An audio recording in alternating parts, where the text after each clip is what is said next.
we were able to sit back and watch these games yesterday. We got a big challenge with Pittsburgh coming in here. I'm glad we're playing here at home, and so but they sure have a good football team, and we got to get ourselves ready for that. Players won't be back in until tomorrow, so we won't have anything for you till Wednesday there. So anyways, with that, time's yours. We'll go first to Herbie Teope. Go ahead, Herbie. Hey, Coach, speaking of the protocols, I was curious or wondering if how Chris Jones, Willie Gay, and Josh Gordon are progressing while they remain in the protocol. And then lastly, how hopeful are you that they'll be available for you against Pittsburgh? Yeah, well, I'm hoping. Listen, I'm hoping they're going to be there, but we've just got to see how it goes. I mean, there's a matrix of things that you've got to kind of work out. That's where Rick comes in. I can't sit here and tell you how all that works right now, but Rick in, and he's working. He's going to work through everything every day and see where we're at. So, but it's day to day as you go. I mean, with these tests. Let's go next to Seren Petro. Go ahead, Seren. And Brad, I'll have a follow-up. Coach, on the COVID side of things, we haven't been through this right for years and years, but we did go through it last year. And, when everybody goes indoors, the numbers go up. Are you surprised the NFL maybe didn't have some of these things they're turning to now, maybe 2, 3, 4 weeks ago when the weather started turning colder, that maybe they could have been in front of it instead of reacting to it? No, I think they've exhausted the different, all the different variables that go into this thing. I mean, I'm here, and so I know how many times Rick is on these chats like we're doing here with the league's medical staff, and so I mean they've tried to cover every base they possibly can. They're willing to adjust and move and change things. So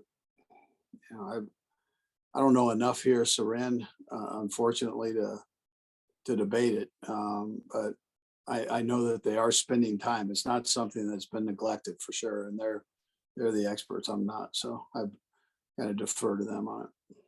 And then on a football side of things, Mike Tomlin, what's made him such a successful coach? There are a lot of times people, especially the last couple of years, they've been having to kind of restructure their cap, and they've probably had to let more players go than they'd like. Yet he still has been fighting for a place. And last year with, a merry-go-round at quarterback, still he's never finished below 500. What when you look at Mike Tomlin, what's made him so successful?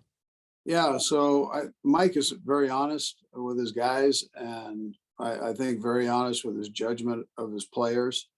And so that becomes important.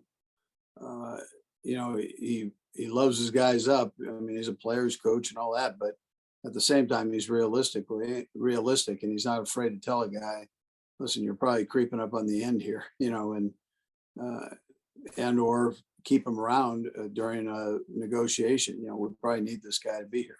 But I think that communication with their general manager, I think is healthy. And then the players know that. I mean, you don't hear people complaining about how he does things. So I think he shoots them straight. Let's go next to Pete Sweeney. Good, Pete. Hey, Coach, a little bit of a deeper question here with you guys going from 3 and 4 to now in control here. One of your teachings that you constantly say is the day-by-day approach and not looking ahead, not getting too high or too low. Would you consider that like your core teaching as a head coach? And I was just curious what the origins of that was. It from Mike Holmgren or even before that earlier in your life? Yeah, I mean, listen, I think I've been blessed on this, Pete, to have some great coaches all the way up from youth leagues on up. So I've taken it from all of those people. Mike Holmgren had a huge influence on me. Lavelle Edwards, my high school coaches, JC coaches. I mean, they all had great influence on me. So I'm not sure where that all came about to give you an accurate answer on it, but I believe that. Yeah. So. Let's go next to Adam Teicher. Go ahead, Adam. Andy, You mentioned that the players wouldn't be in until tomorrow. I was wondering whether they can come in tomorrow, or do you have to do everything over Zoom or WebEx or like this? Or can you guys gather in person? And Brad, I'll have a second question as well. Yeah, right now we can gather as together. So Then that's the plan for now? yes. Okay. I know you guys haven't clinched anything yet, but you certainly got some help over the weekend from your friends around the league. How much attention did you pay what was going on with New England Saturday and Tennessee yesterday? Well, I watched the games. I mean, they were great games to watch, so I was a viewer like everybody because we didn't have, we didn't have the guys here. So, but I enjoyed the competition, and I know how it lines up. I mean, I see that, but the important thing is that we take care of our business now, like we've been doing the last few weeks, and don't count on anybody but ourselves to get that done. And therefore, you got to go back through the process and the hard work and all those things to get yourself right for the game. Let's go next to Sam McDowell. Good, Sam. Hey, Andy, you talked about the fact that Rick is going to have to go over everything, and it just sounds like it's a lot of time, right? I mean, how much does that take away from your football prep, or do you have to put in even more time for this? And is there any level of frustration for a guy who spends so much time working on the things he can control that this is something that you might not be able to completely control? Yeah, it's I would tell you, Sam, that I got used to it last year. So all the little sudden changes, I'm sure there are going to be some more. So I look around at the different teams and they're doing that. We've had a couple things last week where we had to make a couple sudden changes. So I try. I'm not going to spend a ton of time on. That's what Rick does, and so Rick explains it to the coaches and to the players, and then we roll with it. He's the one that's put a lot of time into it and continues to put a lot of time into it. Looks like we've got three more. We'll go down the line, starting with Matt McMullen. Go ahead, Matt. Hey, Coach. Now that you've had some time here to reflect on Thursday, just what does it say about your team, your players, and your coaches that you guys found a way on Thursday? Yeah, well, listen, I'm proud of the guys and the effort that they put forward. They had a good week of practice, and it was short.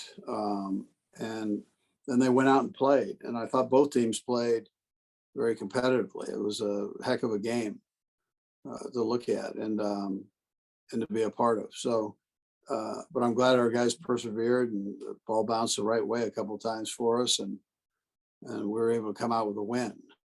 But that's a good football team that the Chargers have. So, they've done a heck of a job there too.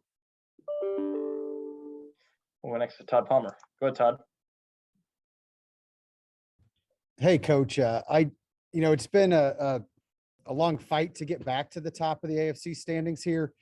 Is there a sense of relief, maybe some excitement, do you think, for the guys to be in this position? Or do you feel like you need to guard a little bit against, some complacency and not have a letdown at this point? Yeah, sure. I mean, I'm not going to tell you can't be excited to be in that position, but you better understand what got you in that position, and it wasn't being giddy about it. It was about working. And so we've got enough senior leadership here to where that will resonate, I think, amongst the young guys, the new guys. So I think we'll be okay that way. And we surely will once we start practicing, we'll make sure of that. We'll go last to Matt Derrick. Go ahead, Matt. Hey, Coach, and I know I've been wearing you out the last few weeks talking about the first 15, but I've been kind of obsessed with it. All right. I wanted to know, how much do you deviate from that? I know that, you've got third down calls and probably some red zone and goal line calls too that you can go to, but how much do you change that first 15 based on game situation or delay something till later in the game? Yeah, no, you stay flexible with it, but and you don't. There's not a lot of repeat things that go on there. So from week to week, they're situated for the team. They're normally situated for first, second down thoughts, and so that's kind of how we go about it. And then you've got your third down, red zone, goal line, all that stuff, short yardage on another area on your game plan sheet.